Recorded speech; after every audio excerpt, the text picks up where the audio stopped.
What's going on, guys? Welcome back to the channel. My name is Dave and this is Hudson Motor Visuals, and today I picked up a brand new helmet from Ruroc.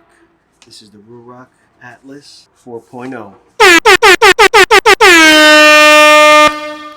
Let's get into it.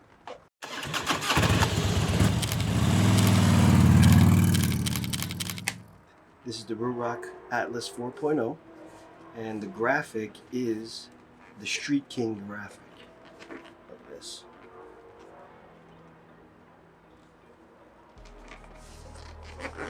Size of it, the rear, the other side, a nice little crown on the top, over here. It absolutely looks pretty awesome. I do like it.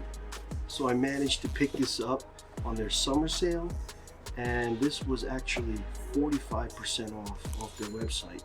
They run a summer sale every year, and this year I really like the graphic on this, so I said, you know what, I'm gonna take a gamble and purchase this helmet. There were 3 versions of this helmet before I got this one. I've never tried Ruroc before.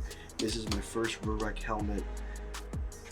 They didn't send this to me, and I'll show you this. I bought this with my own money, and yes, it was 45% off. I really wasn't going to buy something that cost almost $550, so I picked it up. Came out to about $290, so not too bad. So this is a extra large / double XL. They probably use the same shell size for the XL and double XL. It's probably just on the padding, what kind of size padding you get.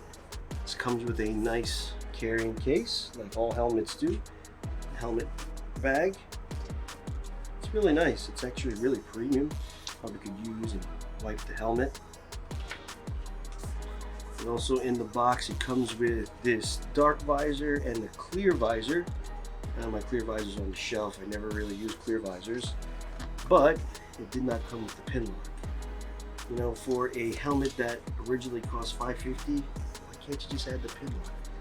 It's going to cost the consumer $30, but what it's going to cost you, I don't know, a couple bucks. So you know, a lot of premium helmet manufacturers, Shoei, Arai, even HJC, Scorpion, they do add the pin lock sometimes. So especially with their premium helmets, if you have a premium price, add the pin lock.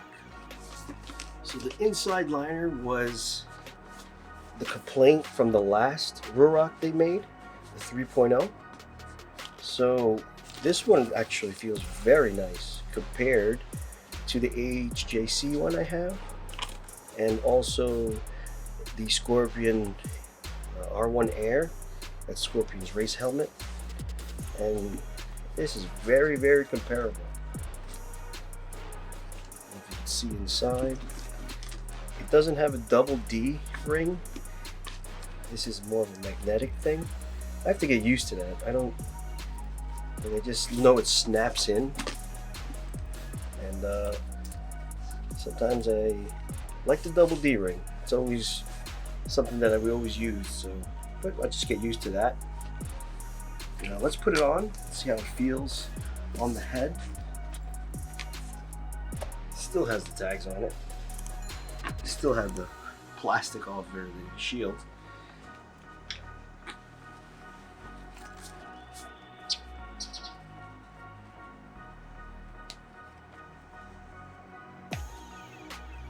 See, I'm having trouble putting this on because I really don't know how it snaps in. Does it go like this? Where can I feel it? We'll figure that out. But yeah, it feels snug around the head, which it's supposed to be. I mean, this is a brand new helmet. You do have to break it in a little bit. But my cheeks aren't pressing really hard. It's just perfect, I feel like. The roundness of the inside of the liner, there's really no pressure points. I don't feel any pressure points. It feels like it's pushing down, but everywhere. Feels nice. The style of it I've always liked. Yeah, but it feels nice on the cheeks, the liner area here. I do have some room for the mouth there. It doesn't feel like it's pressed up against my mouth. I did add the chin mount already. I am going to vlog with this full time. I'm going to retire that Voss helmet because it looks really good.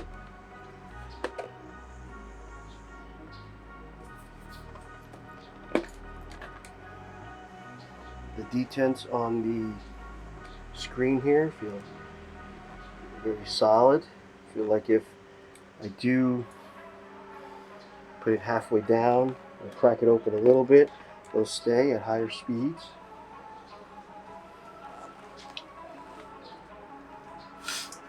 I like how the liner comes down below the chin line. That means it's going to keep some wind noise out. It has a chin skirt here you can take off. It has emergency cheek pads here. If you get into an accident, they just pull those. I mean, for a premium helmet, it does feel premium. I am griping about the pin lock, but I think this is really comparable to my R1 Air helmet. That was about $450 full price, and it feels just as good. And I know this is not, they do make these in sport track riding helmets now, but I don't have the track version. I don't think the track version is any different, but maybe just the spoiler in the back. But that Scorpion R1 Air is really premium. It's one of my nicer helmets, and I feel like this is comparable. So like I said, I'm planning to use this helmet as my main vlogging helmet everywhere we go. I do have to put the mic in it. I really maybe consider not using this as my vlogging helmet, but I put the chin mount on there already. I just don't like messing with the in comfort liner, because once you start messing with that and start putting things in it, it may not feel the same way that it feels when you first put it on.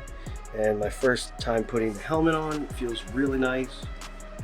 Yes, it's a little constricting for my fat face, but it's supposed to be snug. It's supposed to break it in. So basically, that's my first impressions of this Ruroc Atlas 4.0 in the Street King graphic. So far, feels premium, looks very nice. I'm liking it. Can't wait to take it out on the road, see how it performs on the Harley, on the sport bike. Yeah, I'm pretty excited about this. So anyway, guys, if you like today's video, please hit that like button. Also, if you want to see more content of this helmet or any other helmets I got, make sure you subscribe. And if you do subscribe, hit that bell notification. Every time I upload something, the good old YouTube will let you know. So we'll be testing the helmet. We are going to be abusing this helmet, put it to the test all summer, winter, everything, just like I did with the Voss helmet, and we'll see how it performs. I'll see you in the next one. Peace.